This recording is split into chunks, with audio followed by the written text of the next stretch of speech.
I was a professional athlete, racing dirt bikes, doing a lot of BMX stuff. I made, did pretty decent off of all that. Come off of that, and then I start doing, all these odds and end jobs. I'm making really good money. I've got cars. I'm flipping cars. I own a performance shop, and then I invest. I lose life. We get more money. I invest. I lose life. I was like, I feel like I can't get ahead. I can't. And at this point in time, I hadn't even entertained trading because I didn't want to be anything like the stress I saw that my dad and my grandfather had, because they were trading at levels to where they were losing large amounts of money or winning large amounts of money. And I saw them win a lot, but then when I saw them lose, it was hell for weeks at a time. I mean, just hell. I was like, I never want to be that person. So I was beat. And that's why I say the only thing that saved me was the fact I had a wife that said, you're going to do it. You can't stop. If you stop, that means we lose, not just you, but we lose. Our future kids are going to lose. We can't lose at this. We have tried so hard, so many times. We are going to make it. And dude, that's a YouTube video on how my wife made me a trading millionaire. That'd be dope. A little short film. That would be sick, honestly. Because the story is great. I love it. And it makes sense. Like it's just perfect. It's perfect. Yeah, and that's why how do you post about her? Everyone's like, man, you're always giving these sappy posts. I get hell from a few guys, and they're like, man, you're not alpha. You need to be an alpha man. Blah blah blah. And it's like, bro, irritate vibes. Yeah, it's like, well, let me explain something to you. I can operate heavy machinery. I can cut wood. I can build a house. I can do electrical. I can do plumbing. I know how to build cars. I'm pretty dang alpha when it comes to doing manly stuff, but I'm also not manly enough, too manly enough to say my wife is a massive, massive reason why I'm here today. I mean, I would be, and a lot of people, I mean, I talked about this on a podcast that I released with a girl named Lex 2 weeks ago. I mean, I'm a suicide survivor. And a lot of people don't know that. And she pulled me through that.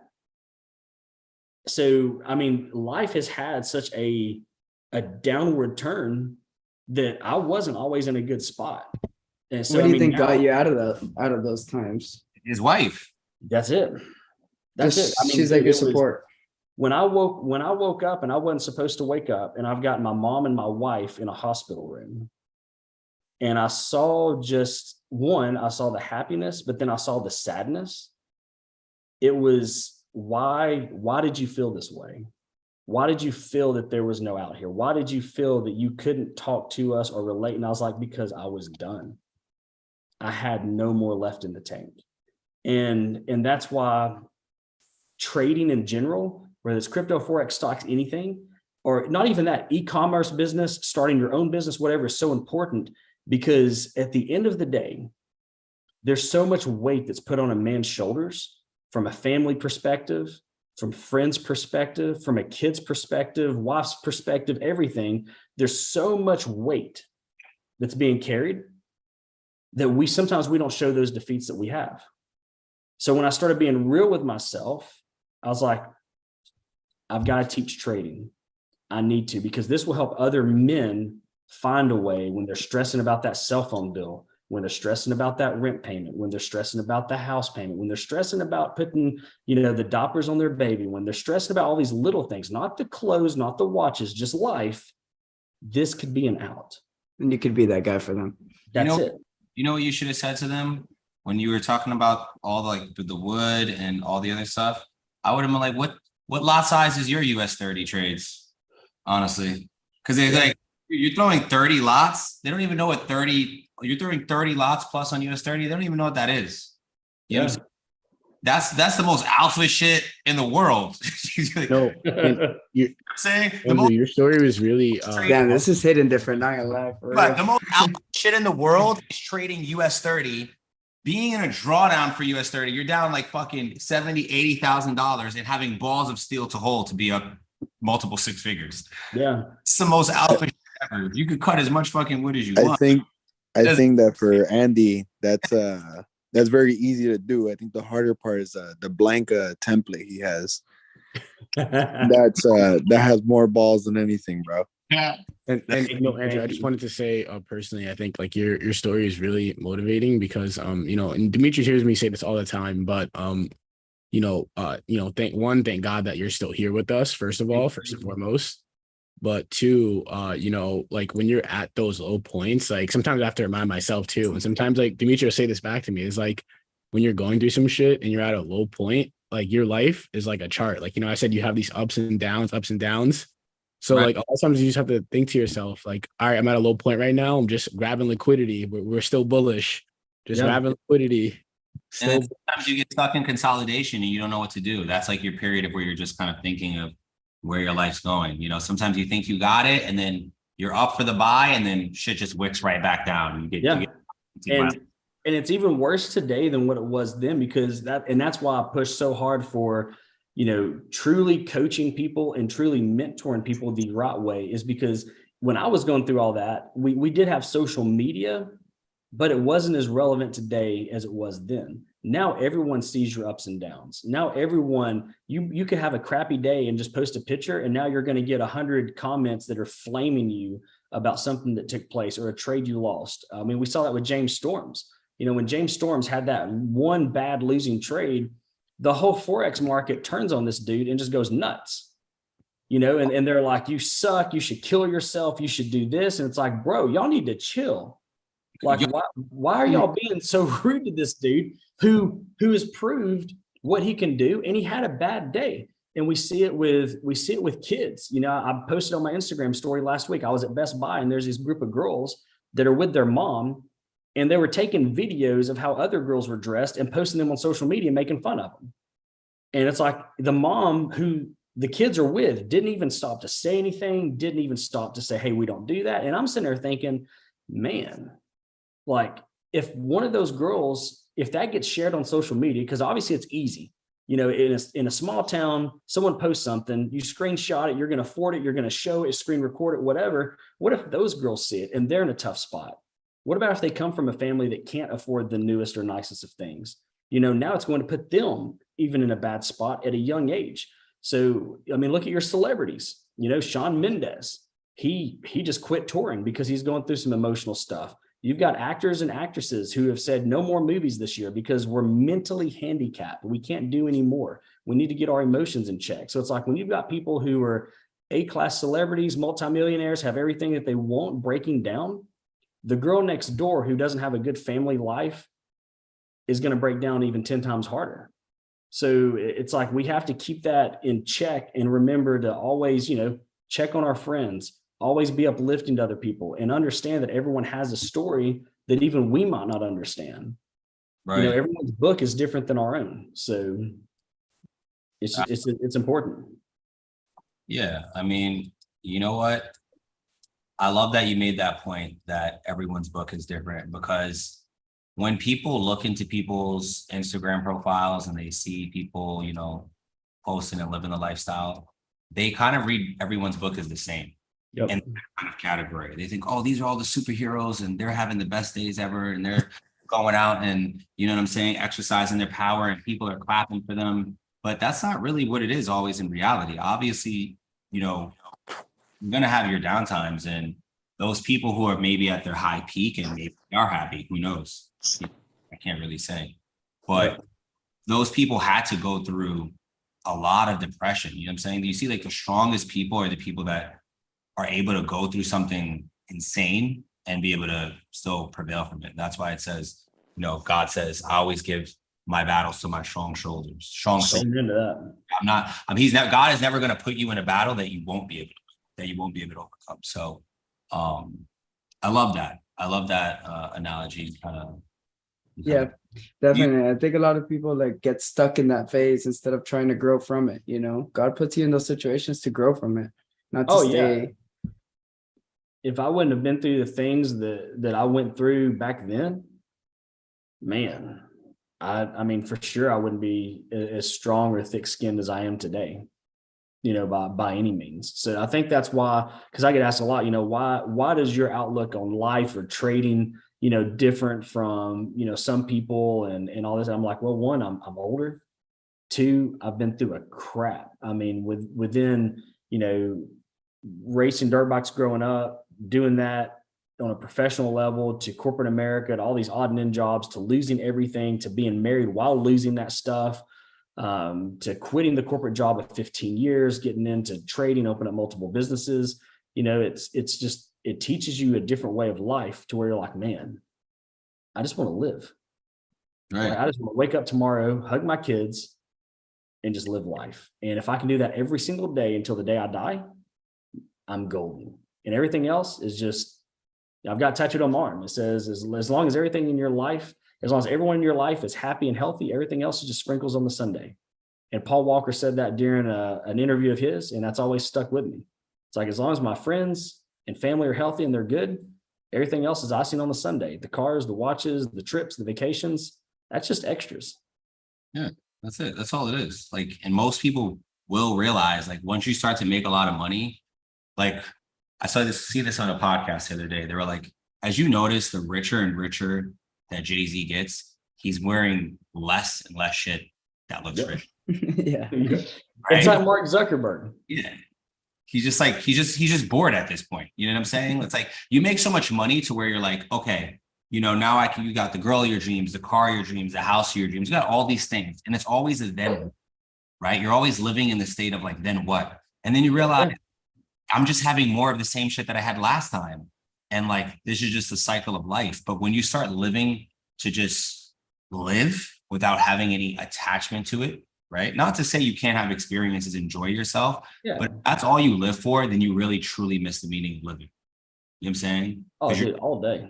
Yeah, you just truly mean the meaning of life. Like, when you die, like, I realized, I was thinking about my grandma's funeral. I was like, damn, when my grandma died, no one talked about how she made $500,000 on stocks. No one talked about her investment properties. No one talked about how anything money related to her, right? Or her vacation that she went on. They all just talked about how good of a person she was and how much they made her laugh, how much they made her cry, all the experiences they had with them.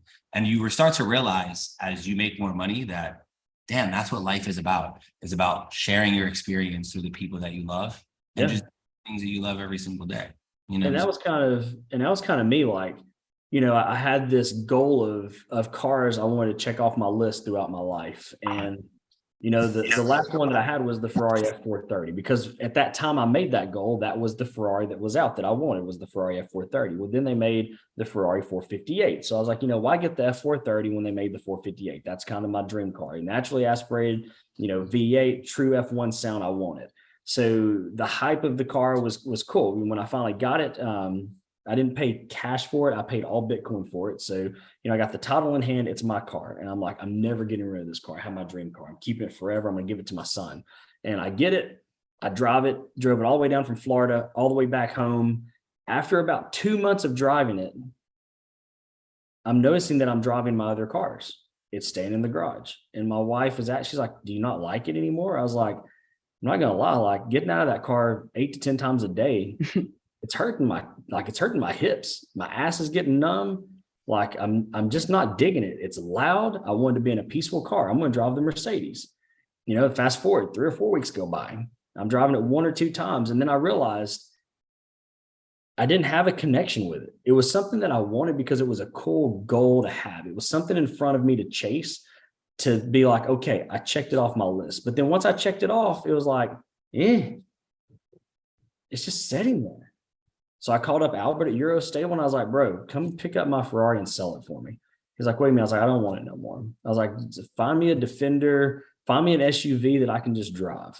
He was like, are you serious? I was like, yeah. He had me a buyer in like, I think a week and a half, 2 weeks. They come loaded up, dropped me off the Defender, drove it. And that was that. He hit me. He's like, bro, what other car do you want? I was like, I'm really not feeling one. And that's how I got into the leasing program. It's like, if I don't feel like having a car, I don't have a car. When I want a car, I have a car. And like I said, it's more to me about just the living and experiences of it.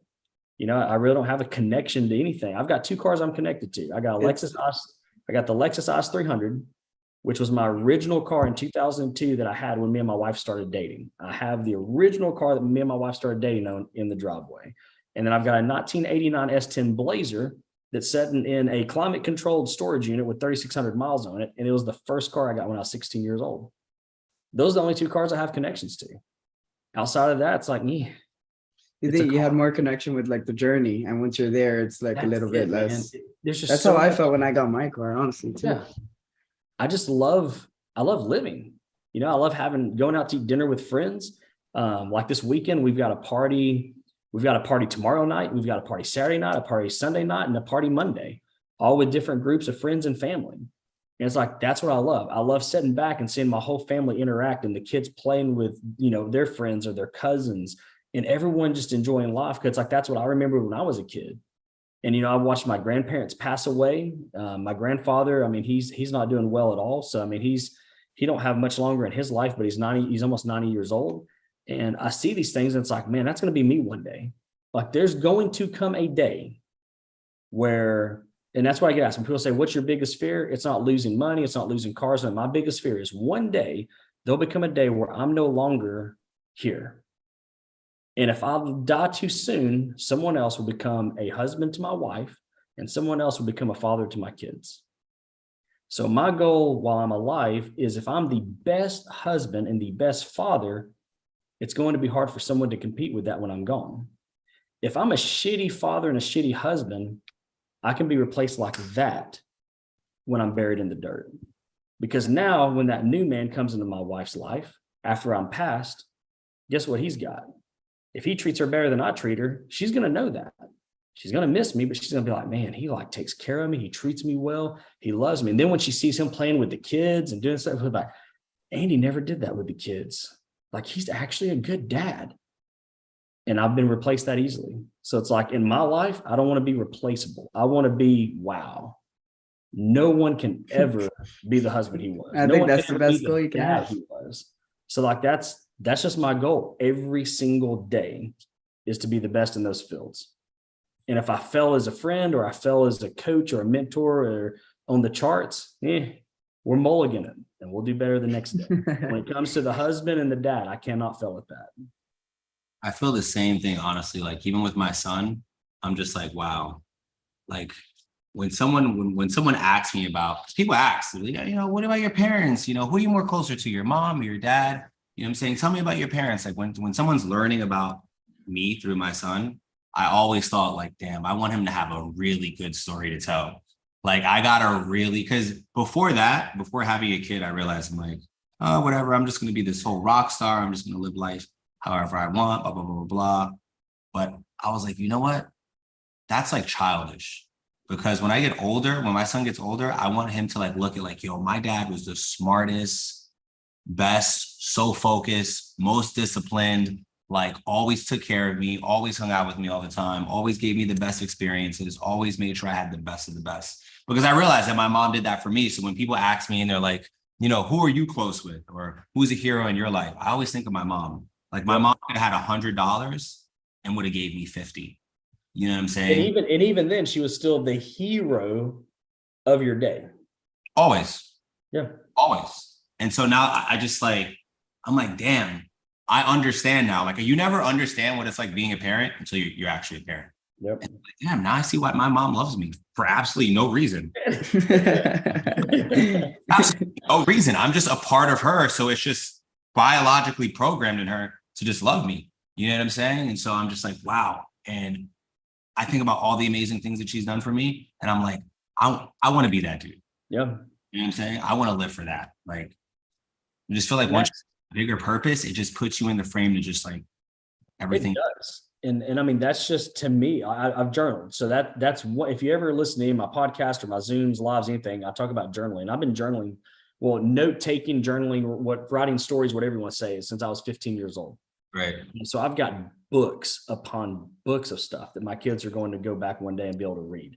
And then I got to a point where it's like reading's not in my own words. So my phone's died, or my phone's there. I'd show it to you every single night. Because it went off, I had to mute it. Every single night at 11 o'clock, I get a notification that says make video. So every single night at 11 o'clock, I make a video to my kids. I make a video of, hey guys, this is what happened today. Today we went out and we bought your fish. You know, we put them in the fish tank, lost, and I just kind of explained the day. I'm like, kids, I love y'all. Hope y'all had an amazing day. We'll see you tomorrow. And I make these videos in just little bitty clips, and I put them in a folder, and then I put them on a hard drive. I actually have it right here. This little guy right here. Bam. This is the little folder. And I transfer them on here. And one day when something happens to me, guess what? My kids can actually go back. They don't have to read it. They can actually hear it in my own words. They can hear it in my own voice. They can hear everything right here. And I think it's important that as a parent, a husband, anything, you note take, you journal, and it's even helped me because I've went back and watched those videos. I went back and listened to my voice notes. I went back and read my journal. And it's like, wow, you were an idiot. Why were you thinking that way? Or it was the other side of, man, that was smart. By you doing that, you changed the course of your family's life. And I've always said, the best book a person can ever read is their own. We want to read everyone else's self-help motivational books. We want to read other stories, but the best book is reading our own to know how we can do better, what we did wrong in the past and how we're going to correct it in the future. The only way to read your own book is by journaling. Now, obviously, social media helps us out with that a lot because you can go back in time. I'll even do that. I'll go back in time all the way to, I think I started uploading stories in like 2018 at some point. And I can go all the way back to 2018 and I'll just start watching them. And just seeing the progression of life, seeing the progression as a dad, seeing the progression as a husband, seeing the friends that I once hung out with that I don't hang out with anymore. That was a good decision or it was a bad decision. You know, it allows you to see everything from a different perspective when you go back and look at that. So I think as long as we're conscious and mindful of what's happened in the past, and then we put it right in front of us, it can hit you pretty hard.